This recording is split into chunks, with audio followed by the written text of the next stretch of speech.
Bonjour. Écoutez, je voudrais vous parler de quelque chose qui me tient à cœur, c'est l'association Réflexion et Interrogation Citoyenne. Alors pourquoi cette association?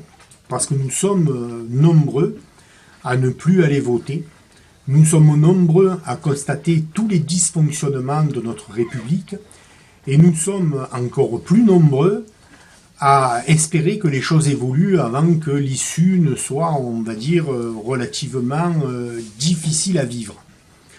Alors, bien évidemment, des partis existent déjà, mais si c'était la panacée et la solution, ça se serait, on n'en serait pas là.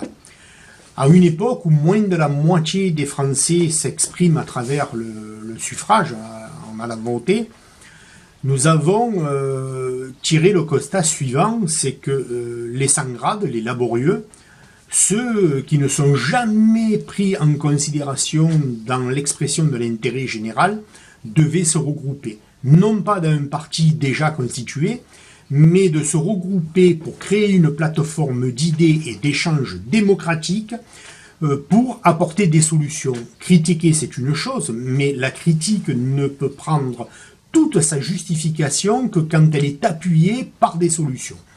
Donc, nous avons décidé de nous fédérer, de nous regrouper, de créer des périmètres, on va dire, d'organisation, de représentativité au niveau de l'échelon local, national et voire européen, afin de créer des bases de données, afin de nous permettre de communiquer, d'échanger de manière démocratique et responsable pour obtenir une seule chose qui est fédérateur dans l'Europe entière, c'est le référendum d'initiative citoyenne. Alors vous allez me dire pourquoi? Tout simplement parce que la République a institué comme mode de représentativité la délégation de pouvoir. Sauf que depuis quelques dizaines d'années maintenant, la représentativité s'est affranchie de la volonté du peuple. Ils ont modifié la Constitution et on l'a bien vu quand il y a eu le dernier, on va dire, référendum concernant l'Europe. Le peuple, c'est un prétexte, c'est une excuse, mais quand il ne va pas dans le sens de l'intérêt, on va dire, des grandes puissances financières ou de la pseudo, on va dire, universalité du genre, eh bien, on n'en tient pas compte.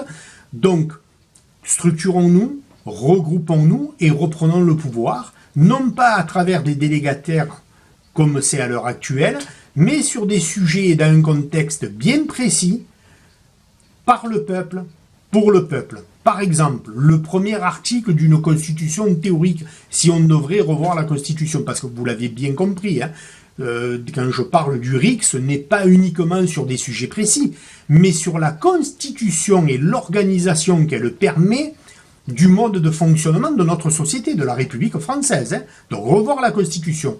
Le premier article pour moi à préciser, c'est « Nul ne peut modifier la Constitution, nul ne peut modifier la Constitution sans l'accord direct du peuple. » Pourquoi? Parce qu'ils se sont donné le droit de modifier la Constitution en fonction de leur avis et de leur intérêt. Vous l'avez bien compris, depuis que le peuple a, on va dire, un niveau d'obtention du référendum d'initiative citoyenne qui passe par la volonté et l'accord de nos représentants, entre guillemets, hein, je parle de nos chers députés, ça ne va plus, on ne peut rien faire, et en fait on nous dit mais on est en République. Alors je dis oui, nous sommes en République, mais nous ne sommes plus en démocratie. Alors, si vous pensez que sans passer par des, on va dire, des